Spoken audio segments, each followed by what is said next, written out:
Your question, sir. All right, thank you. Welcome to California. Thank Mayor you. Pete. My name is Keith, and I just want to let you know I'm starting to feel a little discouraged and feel like all the work that I did in 2000 and we all did in 2018 really didn't matter. And I'm also starting to lose confidence in our House Democratic leadership. And I want to know if you support Speaker Pelosi's slow, cautious approach towards the impeachment inquiry or not, and why. Thank you. First of all, I believe that the president deserves to be impeached. That much, yeah.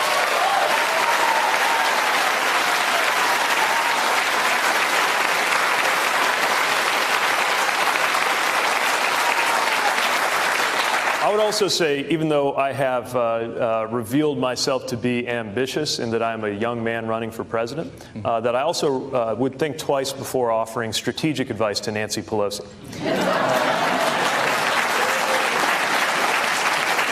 Because I think part of what's happening here is, to a lot of people, impeachment means removal from office. But it's really a process, right? And it's the only process we've got left. Because the DOJ has said, you can't charge a sitting president. And I don't think it makes a lot of sense to suggest that the president is above the law. But basically it means the only place we can have a procedure, the only place we can have a due process, the only way we can go through the steps of evidence and so forth, as long as he is in the Oval Office, is in Congress in the form of an impeachment proceeding, which I think is what we're going to have to do.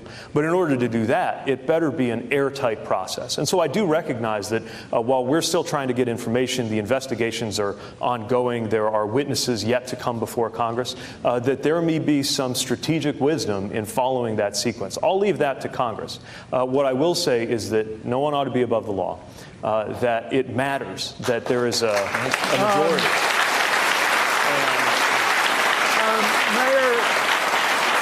Mayor, I've got a follow-up, and it's to sort of nail you down. Yeah.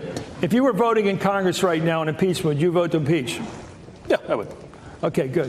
Neil Fastiaz, thank you. Hey there, I'm Chris Hayes from MSNBC. Thanks for watching MSNBC on YouTube. If you want to keep up to date with the videos we're putting out, you can click subscribe just below me, or click over on this list to see lots of other great videos.